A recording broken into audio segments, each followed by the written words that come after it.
ત્યારે આજે બીજો દિવસ છે અત્યારે સુરત શહેરમાં જે વરસાદ વરસી રહ્યો છે અને હાલ અત્યારે જે રોડો પણ હાલ યોગ્ય સલામત એ બાબતે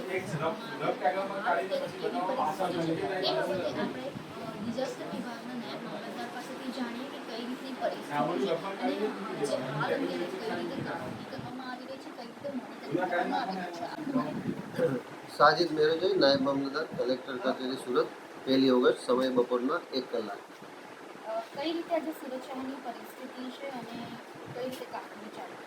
सूरत जिल्ला में गत रोज जे अति भारे वरसाद थयो हतो, समग्र जिल्ला में घणो वरसाद वरसेलो हतो। एवरेज 221 mm जेटलो वरसाद, एटले के एवरेज 9 इंच जेटलो वरसाद 24 कलाक में पड़ेलो हतो।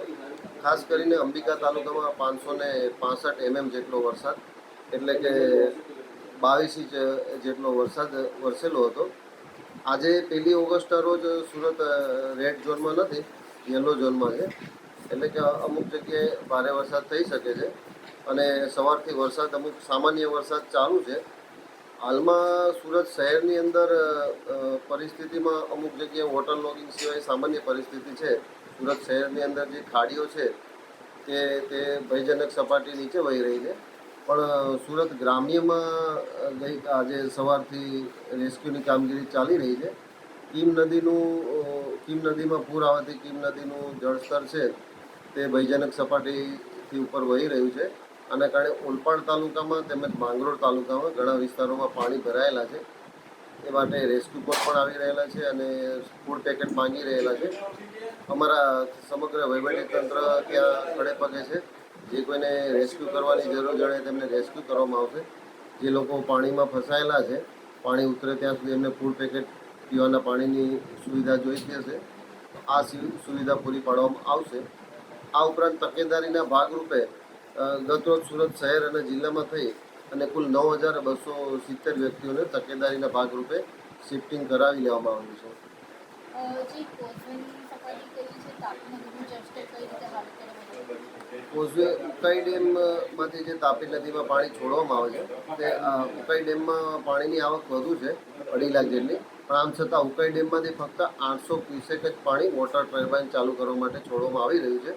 પણ ઉકાઈમાંથી જે 800 ક્યુસેક પાણી છે અત્રે સુરત શહેરની અંદર જે સિંગણપુર કોઝવે આવેલો છે ત્યાં સુધી પહોંચતા રસ્તામાં 2 લાખ ક્યુસેક જેટલું પાણી ગત રાત્રિના રોજ કેચમેન્ટ વિસ્તારમાં થયેલ ભારે વરસાદના કારણે થયેલ હતું।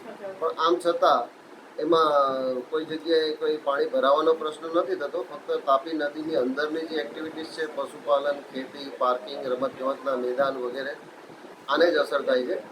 કોઈ જગ્યાએ પાણી ભરાવાનો પ્રશ્ન થતો નથી। તકેદારીના ભાગરૂપે ગત રાત્રિના અડાજણમાં રેવાનગરમાં કોર્પોરેશનની સંબંધિત ટીમ દ્વારા મુલાકાત લેવામાં આવેલી હતી। પરિસ્થિતિ વિશે સુરત શહેરમાં આપણે જાણીએ છીએ તેમ સુરત જિલ્લામાં 31 અને 1 તારીખ એમ બંને દિવસ રેડ એલર્ટ આપવામાં આવ્યું હતું, જેના અનુસંધાને ગઈકાલે સવારે 6 વાગ્યાથી લઈને આજે સવારે 6 વાગ્યા સુધી સુરત જિલ્લાના તમામ તાલુકાઓમાં નોંધપાત્ર વરસાદ થયો છે।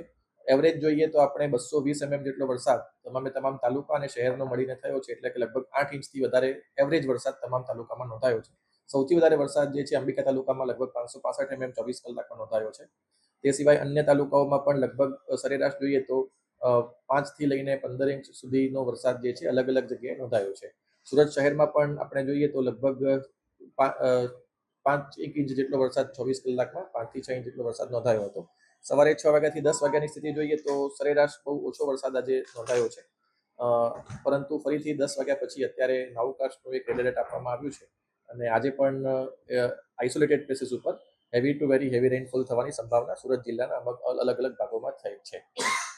પરિસ્થિતિની વાત કરીએ તો ઓવરઓલ સુરત શહેરની જે તમામ ખાડી છે અત્યારે તો ડેન્જર લેવલની નીચે ચાલી રહી છે। ગઈકાલે અમુક ખાડીમાં ડેન્જર લેવલ આવ્યું હતું, ત્યારબાદ તાપી નદીની અંદર આપણે સિંગણપુર જે કોઝવે છે તે ઓવરફ્લો થવાના કારણે પાણી આવેલું છે।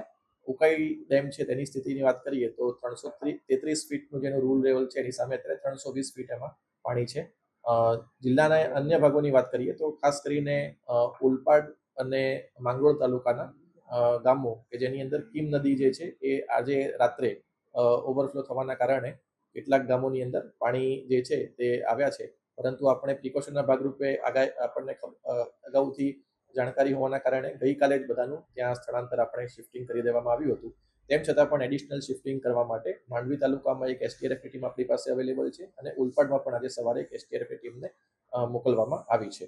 એટલે અત્યારે હાલની સ્થિતિએ જોઈએ તો ઓવરઓલ જિલ્લામાં સ્થિતિ જે છે એ અંડર કંટ્રોલ છે. ફક્ત કીમ રિવર ઓવરફ્લો થવાના કારણે ઓલપાડ અને માંગરોળ તાલુકાના ગામો છે તેની આસપાસ તકેદારીના ભાગરૂપે અત્યારે શિફ્ટિંગ ગઈકાલે પણ થયું હતું અને આજે પણ ચાલુ છે.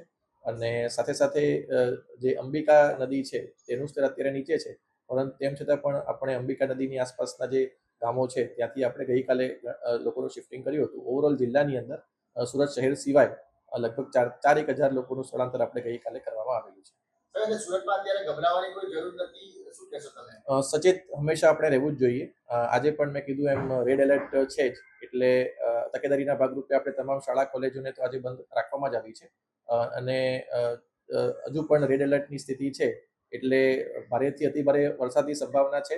કેટલાક જગ્યા ઉપર આઇસોલેટેડ પ્લેસીસ ઉપર આ થવાની સંભાવના છે. એટલે આપણે આજનો દિવસ પણ આપણે તકેદારીના ભાગરૂપે તમામે લોકોએ સાવચેત રહેવાની ખાસ જરૂર છે અને શક્ય જરૂરિયાત ના જણાય તો આપણે ઘરની બહાર નીકળવાનું ટાળવું જોઈએ.